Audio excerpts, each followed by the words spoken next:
Hi guys, ang video natin ngayon is basic lang. House tour challenge. Ito-tour namin kayo dito sa aming bahay. Sa loob lang bahay muna kasi gabi na ngayon. Tara, simulan natin ang house tour challenge. So ayun na nga guys, ang una kong ipapakita sa inyo itong aming balkonahe. Simple lang siya, pero malinis naman pagmasdan. Pero ikaw, malinis ka nga pagmasdan, pero palagi ka namang iniiwanan. Ay, sakit nun. Charot! By the way, tingnan nyo tong si Justin. Mukhang lasing. Lasing sa pagmamahal ng kanyang jowa. Jowang kaniguan, di pa kanitatak. Ay, nabisto. Charot. Change topic naman po tayo. Ito po pala ang aming solar. Solar na hindi gumagastos ng power ng kuryente. Matagal na po yan binili. Ang bumili po niyan ay ang kapatid kong si Mark Calmante. Ayan po ang supplier nun. Ito naman po ang aming kusina na kung saan merong silin. Silin na hindi nagagamit kasi walang karga ang aming gasol. Ay, yaya. Ayan po pala ang aming yaya. Charot lang. Siya po si Ate Ami na laging pinapaluto ng aming mami. Niluluto po niya ay kamatis. Kamatis na sobrang tamis na parang kasing tamis ng ating pagmamahalan. Si Ramsan na. Kaniguan man yan. Charot. Change topic again. Ito nga pala ang aking konting hugasan. Hugasan na mahalin mo rin ako.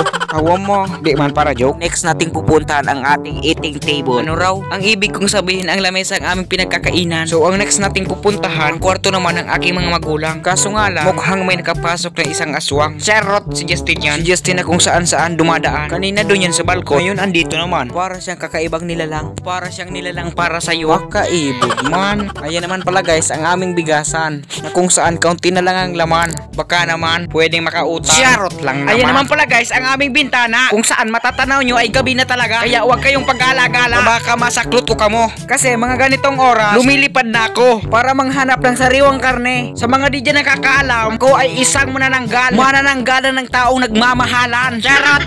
Nakita na naman ang kapatid kong aswang. Kahit saan talaga siya dumadaan. Pumunta naman siya sa aking higaan na kung saan gumagawa ng isang kababalaghan. At sana wag niyo siyang tularan. Kasi isa siyang banyak na bata. Change the topic. Kasi mukhang bastos na ang ating pinag-uusapan. Ayan pala guys, ang regalo ng aking kapatid sa pagkasal. Itong higaan ko guys is double dick yan. Ang favorite ko talagang higaan ay dun sa taas. Kaso nga may mga nakalagay pang mga regalo. Meron pa nga dito sa baba. Sana wag niyong pansinin ang isang bata. Kasi kanina pa yan nagpapapansin sa ating video. Kanina pa ako inuragan. Kasi di mo man lang ako minamahal ng tuluyan. Kaya ako nagkakaganyan. Kaya kung nakikinig ka man, wala lang, joke lang. Change topic na nga. Meron pala dyan guys isang higaan. Meron dyan guys umiga kapag may mga bisita o kaya naman umuwi yung mga aking kapatid. Pero inyo bang nababatid?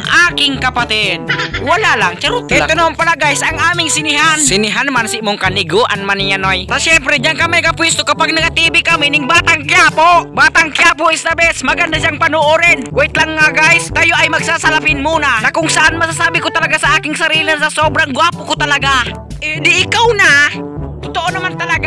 Totoo naman talaga na ako'y nagbebero. Pero itong manyak na to mukhang natutulero. Wait lang, ano ba ibig sabihin na natutulero? Ewan ko sa yung bobo ka, ikaw nagsasalita. Ba't ka nagtatanong sa akin? Tingnan nyo naman guys sa labas, sobrang na talagang madilim. Yun naman pala guys, sa isang bahay yan ang aking pinapatayong bahay. Dream house ko yan. Wait lang guys, nakikita nyo ba ang nakikita ko? May nahahagip yata akong batang nilalang. Kanina pa yan. Ako talaga kanina pang nasilyahan. Tara nga guys, ating labasan. I mean tayo ay lumabas. Ayan guys, di ba ang dilim? Siyempre gabi na, alangan naman maliwanag. Pag para kapay tay tangko tay ka sa abs ko. Relax nga Noy. Relax kan payo mo. Ating puntahan itong sinasabi kong dream house ko. Makikita nyo man na talagang sobrang ang ganda. I mean sobrang ganda kapag minahal mo ako ng totoo. Ayan pala guys yung bahay na kung saan wala pa siyang linib. Ano ba? Lunob, lanab, linib. Bahala na kayo magintinding ko.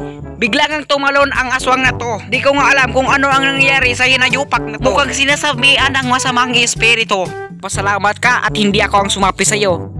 At kang nangyari yon, mamahalin talaga kita ng totoo. Kaniguan. Charot! Mukhang kailangan ko na guys magpaalam. Ingat na lang kayo palagi. Paalam! I love you everyone. Di na magaraway. Barang nga kamusan.